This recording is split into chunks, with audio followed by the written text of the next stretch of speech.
ಎಲ್ಲಿಟ್ಟಿದೆ ಹೇಳು ಮಗುನ ಹೇಳು.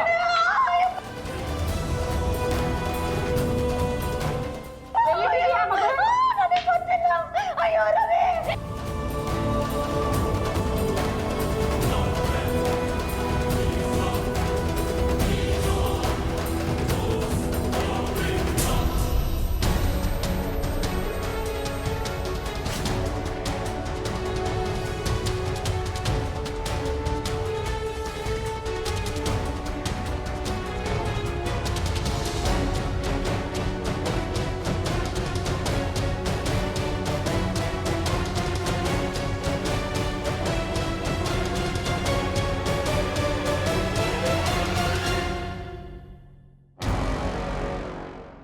ಅವಳಿಗೆ ಹೊಡೆಯೋದನ್ನು ನನ್ನ ಕೈಲಿ ನೋಡೋಕ್ಕಾಗ್ತಾಯಿಲ್ಲ ಕಣೋ ರವಿ.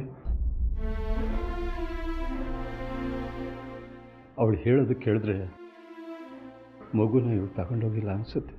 ಮತ್ತು ಹೆಂಗಸು ಇವರೇ ಮಗುನ ತೊಗೊಂಡೋಗಿದ್ದು ಅಂತ ಯಾಕೆ ಹೇಳಿಲ್ಲಪ್ಪ?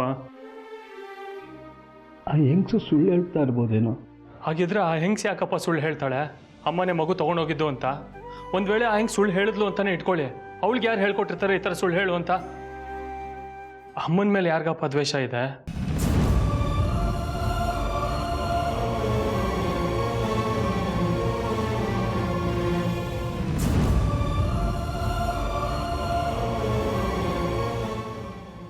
ಅಪ್ಪ ಇದರಲ್ಲಿ ಅಮ್ಮನ ಕೈವಾಡ ಇದ್ದೇ ಇದೆ. ಮೊದಲಿಂದನೂ ಅಕ್ಕನ ಕಂಡ್ರೆ ಅಮ್ಮಂಗೆ ಆಗ್ತಾ ಇರಲಿಲ್ಲ.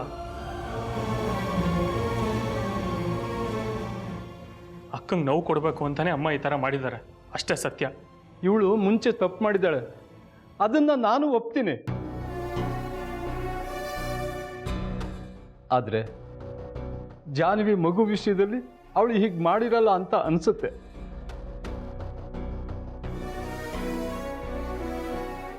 ಪೊಲೀಸ್ನವ್ರು ಅಷ್ಟೊಂದು ಹೊಡಿತಾ ಇದ್ರು ಅವಳು ಬಾಯಿ ಬಿಡ್ತಾ ಇಲ್ಲ ಅಂದರೆ ಮಗು ಕಳ್ತನಕ್ಕೂ ಅವಳಿಗೂ ಯಾವುದೂ ಸಂಬಂಧ ಇಲ್ಲ ಅನಿಸುತ್ತೆ.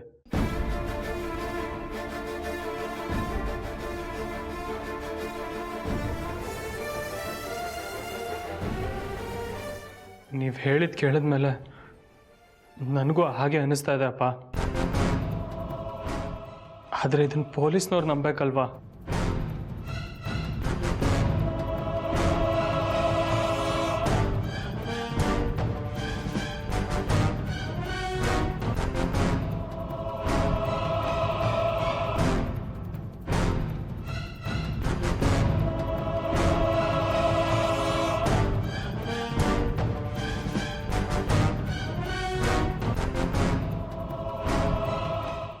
ಹಿಂದೆ ಎಲ್ಲ ನಿನಗೆ ತುಂಬ ತೊಂದರೆ ಕೊಟ್ಟಿದ್ದೀನಿ, ನಾನು ಒಪ್ಕೋತೀನಿ. ಅದಕ್ಕೆ ಬೇಕಾದ್ರೆ ನನಗೆ ಎಷ್ಟಾದರೂ ಶಿಕ್ಷೆ ಆಗಲಿ. ಆದರೆ ಈಗ ನಾನು ಆ ತಪ್ಪನ್ನೆಲ್ಲ ತಿದ್ಕೊಂಡು ಬದಲಾಗಿದ್ದೀನಮ್ಮ. ನಿನ್ನ ಮಗುನ ನಾನು ಕತ್ತಿಲ್ಲ, ಅದಕ್ಕೂ ನನಗೆ ಯಾವ ಸಂಬಂಧನೂ ಇಲ್ಲಮ್ಮ. ಕೈ ಮುಗಿತೀನಿ, ನೀನಾದರೂ ನನ್ನ ನಂಬು. ಅಮ್ಮ ಸಮಾಧಾನ ಮಾಡಿಕೊಡಿ, ನಾನು ನಿಮ್ಮನ್ನು ನಂಬ್ತೀನಿ. ನಿಮ್ಮನ್ನು ಬಿಡ್ಸಕ್ಕಂತಾನೆ ಬಂದಿದ್ದೀನಿ ನೋಡಿ, ಲಾಯರ್ನೂ ಕರ್ಕೊಂಡು ಬಂದಿದ್ದೀನಿ.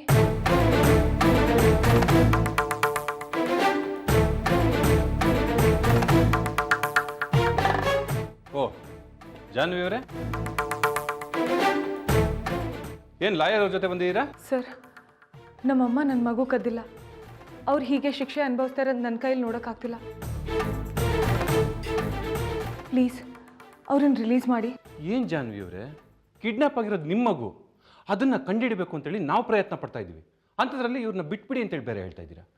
ಯಾಕೆ? ನಿಮ್ಮ ಮಗು ಸಿಗಬೇಕು ಅನ್ನೋ ಆಸೆ ನಿಮಗಿಲ್ವಾ? ನನ್ನ ಮಗು ನನಗೆ ಸಿಗಬೇಕನ್ನೋ ಆಸೆ ನನಗಿದೆ, ಆದರೆ ನನ್ನ ಮಗು ಕಳೆದು ಹೋಗಿರೋದಕ್ಕೂ ನಮ್ಮ ಅಮ್ಮಂಗೂ ಯಾವ ಸಂಬಂಧನೂ ಇಲ್ಲ ಸರ್.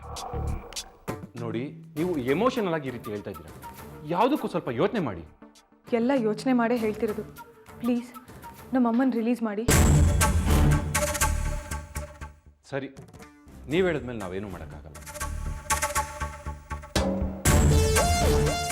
ಬೇಲ್ ತಂದಿದ್ದೀರಾ? ಹ್ಞೂ ಸರ್. ಹಾಂ ಸರಿ.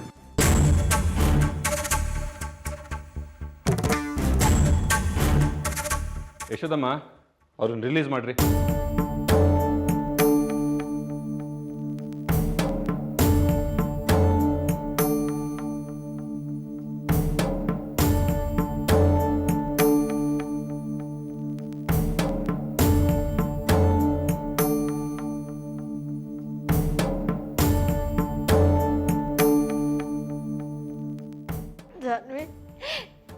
ನಾನು ನಿನಗೆ ಎಷ್ಟೆಲ್ಲ ತೊಂದರೆ ಕೊಟ್ಟಿದ್ದೀನಿ,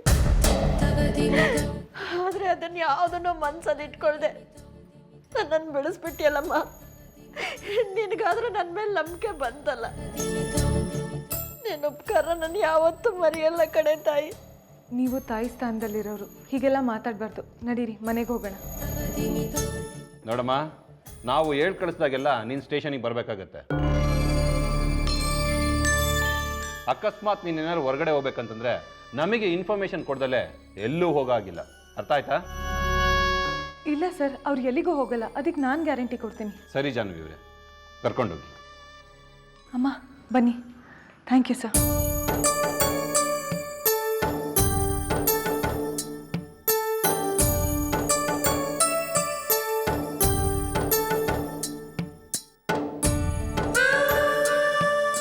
ನಾನು ಹೋಗಿ ನೀರು ತರ್ತೀನಿ, ನೀವು ಕೂತ್ಕೊಳ್ಳಿ.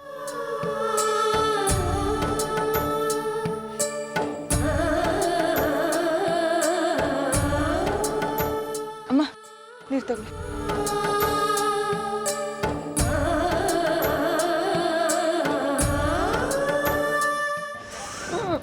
ಮಲ್ಲಿಗೆ, ಸಾರಿ.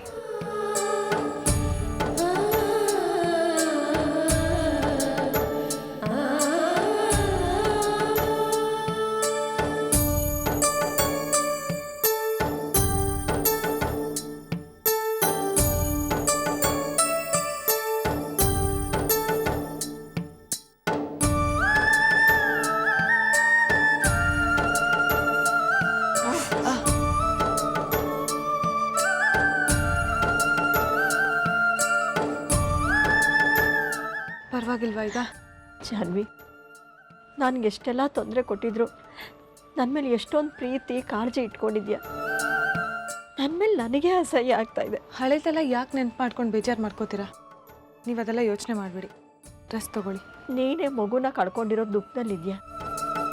ಹೀಗಿದ್ದು ನನ್ನ ಆರೈಕೆ ಮಾಡ್ತಾ ಇದೆಯಾ. ಇದು ತುಂಬ ದೊಡ್ಡ ಗುಣ ನಮ್ಮ. ನೋಡ್ದೇನೆ ಜಾನ್ವಿದು ಎಂಥ ಗುಣ ಅಂತ. ನೀನು ನೋಡಿದ್ರೆ ಹಿಂಸೆ ಕೊಡ್ತಿದ್ದೆ, ದ್ವೇಷ ಸಾಧಿಸ್ತಿದ್ದೆ. ಹೌದು ರೀ, ನಾನು ದೊಡ್ಡ ತಪ್ಪು ಮಾಡಿಬಿಟ್ಟೆ. ಇವಳಿಗೆ ತುಂಬ ನೋವು ಕೊಟ್ಬಿಟ್ಟೆ. ನನ್ನ ಕ್ಷಮಿಸೋ ಅರ್ಹತೆನೂ ನಾನು ಕಳ್ಕೊಂಬಿಟ್ಟಿದ್ದೀನಿ. ಅಮ್ಮ ಈಗ ಹಳೆದೆಲ್ಲ ಯಾಕೆ? ಅಪ್ಪ ನೀವು ಸುಮ್ಮನೆ ಇರಿ. ಅಮ್ಮ ಈಗಾಗಲೇ ತುಂಬ ನೊಂದಿದ್ದಾರೆ. ಅಮ್ಮ ನೀವು ಒಳಗೆ ಬಂದು ರೆಸ್ಟ್ ತಗೊಳ್ಳಿ, ನಾನು ಅಡುಗೆ ಮಾಡ್ತೀನಿ. ಬನ್ನಿ.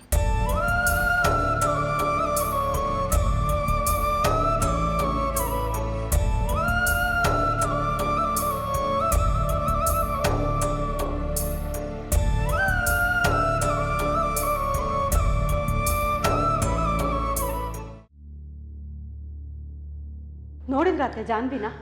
ನಾವೆಲ್ಲ ಅಷ್ಟು ಕೇಳ್ಕೊಂಡ್ರು ನಮ್ಮ ಮಾತನ್ನ ಧಿಕ್ಕರಿಸಿ ಹೊಟ್ಟೆ ಹೋದ್ಲು. ಅವಳು ಮತ್ತೆ ಮನೆಗೆ ಬಂದರೆ ನೀವು ಅವಳನ್ನ ಸೇರಿಸ್ಬೇಡಿ. ವಸುಧಾ, ನೀನು ಸ್ವಲ್ಪ ಸುಮ್ಮನೆ ಇರ್ತೀಯಾ? ಈಗ ನಮ್ಮ ಮೊಮ್ಮಗು ಕಳೆದೋಗಿದೆ ಅನ್ನೋ ಚಿಂತೆಗಿಂತ ಅವಳು ಅವ್ರ ಅಮ್ಮನ ಬಿಡ್ಸೋಕೆ ಹೋದ್ಲು ಅನ್ನೋದೇ ನಿನಗೆ ದೊಡ್ಡ ಚಿಂತೆ ಆಗಿಬಿಟ್ಟಿದೆ ಅಲ್ವಾ? ನಮ್ಮ ಮೊಮ್ಮಗು ಕಳೆದೋಗಿದೆ ಅನ್ನೋ ಚಿಂತೆ ಇರೋದ್ರಿಂದನೇ ಅವಳ ಮೇಲೆ ಅವ್ರ ಅಮ್ಮನ ಮೇಲೆ ಕೋಪ ಮಾಡ್ಕೊಂಡಿರೋದು. ಆದರೂ ಜಾನ್ವಿ ಮಾಡಿದ್ದು ಸರಿನಾ ಅತ್ತೆ? ಆದರೆ ಈಗ ನಾವು ಕೋಪ ಮಾಡ್ಕೊಳ್ಳೋದ್ರಿಂದ ಏನೂ ಪ್ರಯೋಜನ ಇಲ್ಲ. ಹಾಗಾದರೆ ಇದು ಚೆನ್ನಕೇಶವಂದ ಕೆಲಸ. ಇದೆಲ್ಲ ನಡೀತಿರ್ಬೇಕಾದ್ರೆ ಇವರು ಈ ಊರಲ್ಲೇ ಇರಲಿಲ್ಲ, ಬೇಲೂರು ಹತ್ರ ಇರೋ ಯಾವುದೋ ಹಳ್ಳಿಲಿದ್ರು. ಇದನ್ನೆಲ್ಲ ನೋಡ್ತಾ ಇದ್ರೆ ನನಗೂ ಅದೇ ಅನುಮಾನ ಬರ್ತಾ ಇದೆ. ಎಲ್ಲಿರ್ತಾನೆ ಅವನು? ಗೊತ್ತಿಲ್ಲ ಸರ್. ಎಲ್ಲೋಗ್ತಾನೆ?